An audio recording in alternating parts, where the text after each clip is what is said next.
an unexpected departure because of an unexpected occurrence. So while the next video will probably go back to next location of where I was visiting, I had an incident in the hotel I'm staying in today where the equivalent of the fire alarm went off. Now, I say the equivalent of the fire alarm because I suppose I'm used to a certain sound that's a fire alarm and it goes off, and you're used to hearing it and you're like, oh, okay. This hotel hasn't, I don't think I've really been here for a fire drill, and sometimes you aren't, like some buildings do it regularly, some don't. This one doesn't, but today, and I wasn't the only person that was asleep when it happened. It was early enough in the morning, not early, but early enough. And I'm like, well, firstly, I didn't know what was going on, and I was like, okay, this isn't good. And the next thing I kind of realized about it was it was all in German, which is to be expected because the major language where I am right now is German. So I was like, okay, I don't know what they're saying.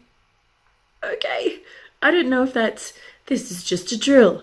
Do not be alarmed. There is no issue. And I'm thinking, now it makes sense. I'm in a German-speaking country, so it makes sense that it's in German, but I'm like, I don't know what to do. I'm half asleep. I'm in my pajamas. Now, the good news, I suppose, for someone like me, which would be challenging for someone who's in a country where they don't speak the language and maybe only a little bit of something else, they did have the message then in English. So then the message comes on in English, and it says something like, a system has been tripped in the building. Please leave the building quickly. The lifts are not working. And it was really loud. So there was a really loud kind of, and the voice was really loud, incredibly loud. And I was like, okay, this is strange. Is this for real? And so you're not conscious, and I probably should have just headed out, but I didn't. So I'm sharing is caring, because I think I learned a few things today about probably what you should do or what should happen or what you should be prepared for, which in my couple of years of doing this hasn't come up, which was, when a fire alarm goes off. I do have a friend, and I worked with her, and she literally finds out where the fire exits are straight away. She tracks it. She does her own test of how she'd get out of the building.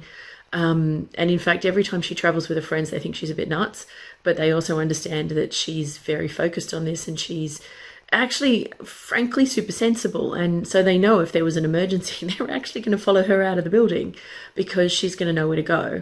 I know the basic things, I couldn't smell any kind of smoke. There didn't seem to be fire. You go on a lower level. Don't use the lifts, of course. Use the fire escapes. So there's basic things, but I was also like thinking of a whole lot of other things as it's happened and since. So I do wear pajamas because of this very incident, or this type of incident. I don't want to be surprised, oversharing now, but I don't want to be surprised. And I don't want to surprise anyone else. I'm happy enough to not be sharing my nudity with the world in any large scale or circumstances that should not be occurring. As a result, I do wear pajamas, but also they're not necessarily, it's like I wouldn't necessarily walk around the streets or a shopping centre in what I would swim in a pool in. So for me, it's kind of the same thing again. So I thought about, okay, well, I need to get faster at just pulling everything on really quickly and putting maybe shoes on, because slippers aren't going to be the best thing to walk out with. And more from a perspective, again, of safety. Like the perspective with the slippers isn't aesthetics. I don't have an issue with that. It's safety, because you can't necessarily move fast. You might slip, etc. But then I had a moment of thinking about, okay, well, if this is the case, what do I need to save? So that was the next thing that I thought about as fast as I could, because my brain was not really processing everything. And again, this is the first time this has happened, so it's new. And so I did actually, I'm like, okay, what can I base level not do without. And I have a bag I wear across my body. I think I've not mentioned yet. It's got the main things that you'd need. Like most things are on your phone and your passport and your paperwork. And so it's got those kind of basic things that are the harder things to replace, the things that you'd have with you on a regular, like your wallet, your keys, your ID, that kind of thing.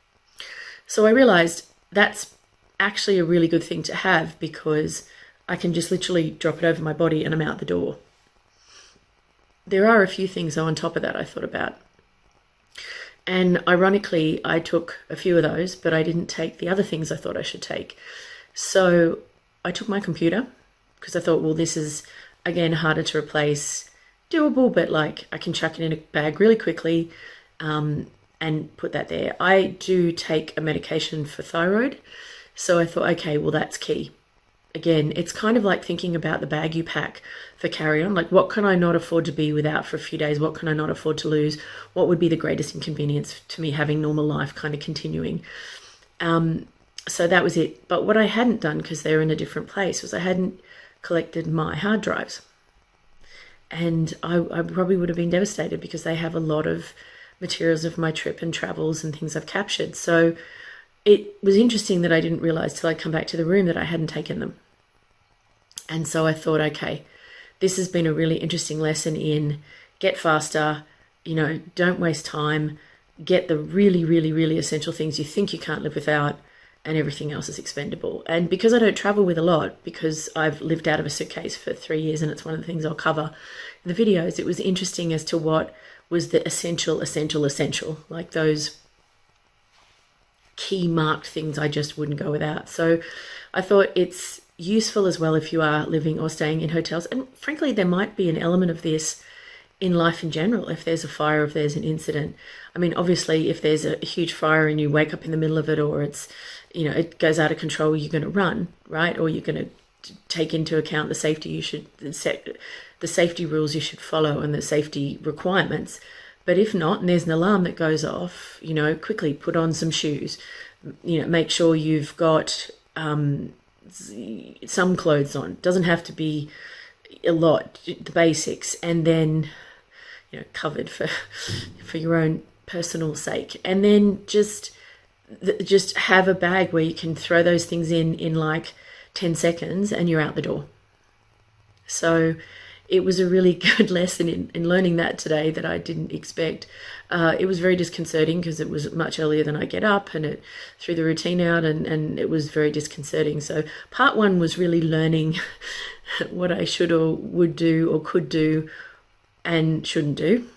And the second part was the actual experience of what happened when I left the room and who I came across during the fire incident. There was no fire, by the way.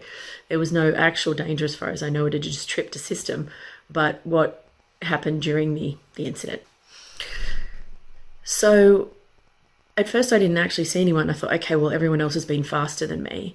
And there were two exits, actually. I didn't realize where the fire exit was, which, shame on me, keeping that in mind for future, because there was another exit closer to where my room was, and we ended up going down the other one. So I don't really know the difference between the two. Probably should ask for future reference.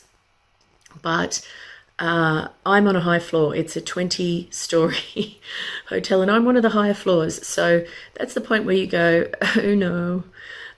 Even though it's going downstairs, because I've done I did a fire drill when I was working in the UK in Canary Wharf, and I think we had to walk down 22 flights of stairs, and for the next 3 days, even the most fit of us had like jelly legs. It's not a fun thing to do. I know it's necessary, but it's, it still has an impact, even if you're fit. You don't do that many stairs normally. And in this building in Canary Wharf, you get down to the bottom and then they make you go up 2 flights of stairs.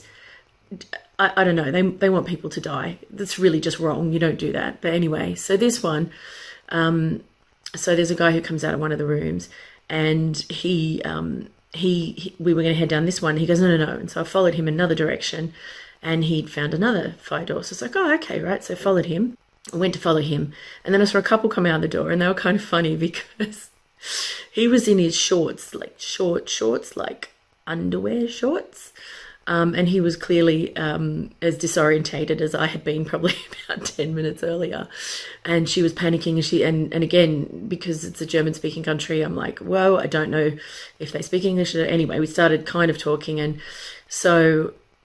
he's like, oh, maybe I've been smoking too much in the room, ha ha ha. I don't think he had been, but he made this joke. Not the best time, but still, And so he starts putting clothes on. I think I spotted him at one point, and they pass me on the stairs. So I get into the stairs because I know it's going to take me longer, and I'm moving down, and I see this woman come down, and she's in workout gear, so she looks like she could run a mile. There's another guy who I ran into and ended up talking to on the stairs. I think they were both from North America somewhere, and this girl who I'd seen with her partner in his shorts just comes running down the stairs like at speed. She was young and very fit, and she's whoa, and I'm like, she's like, don't go without me, and I'm thinking, okay, yeah, like I'm not making any speed here. You could just run past me and we'll be fine. Anyway, so they caught up, and then they went down, and then up comes the really fit lady from the gym again, and she's like, oh, and by then I'm the other American guy's walking down with me, and I'm just in comedy mode. I'm like, yeah, I've got my underpants on. I don't know which direction they're on, but they're on, and managed to find a bra. Yay me! And I just, because I was half asleep, and this was just all a bit insane, and so this was all things to keep in mind for these kind of incidences. And laughing in the face of probably something that you need to be focused on, but also like it was a little bit nuts. There was no clarity. There wasn't staff. We didn't know what was going on. So this lady, the really fit lady, comes back up, and she's like, oh, it's over. We can go back up. And I kept trying the fire doors, and I couldn't get back into the floor. So I'm like, what's going on? Anyway, she goes all the way back up, and then she comes all the way back down. She's like, I can't get in because I'm moving so slow that I haven't even really got very far, but I still ended up going down like 12 flights of stairs and up 3 more and then back down 5. I was just like, no, this is not fun. But anyway, and talking to the American guy, which we were just making jokes, but and then got down to the main floor, which reception's on, and and went back up to the room. But it was a bit of a disorientating day. When there's not noise from outside, that sort of construction, it's relatively quiet. So I didn't even know most of the rooms on the floor I'm on were occupied. So, and you kind of find out who's home and who's not. But yeah, so I suppose a few lessons from today's unexpected occurrence is quickly put your underpants on, grab the essentials, know where the fire exit is, and move with as much speed and safety as possible. Also, I don't know if this would have been an issue maybe in, say, if I was in France or in Spain, if it had only been in the local language. So maybe if you hear it, just assume there's something and take the steps to move out at speed. So it was a fun, unexpected day of doing the stairs, which some part of my body must be happy about, but the rest, I don't know, was not quite in agreement. Anyway, so yes, fire drills / fire potential incidents. Good advice if you're living in, I don't know, planet Earth.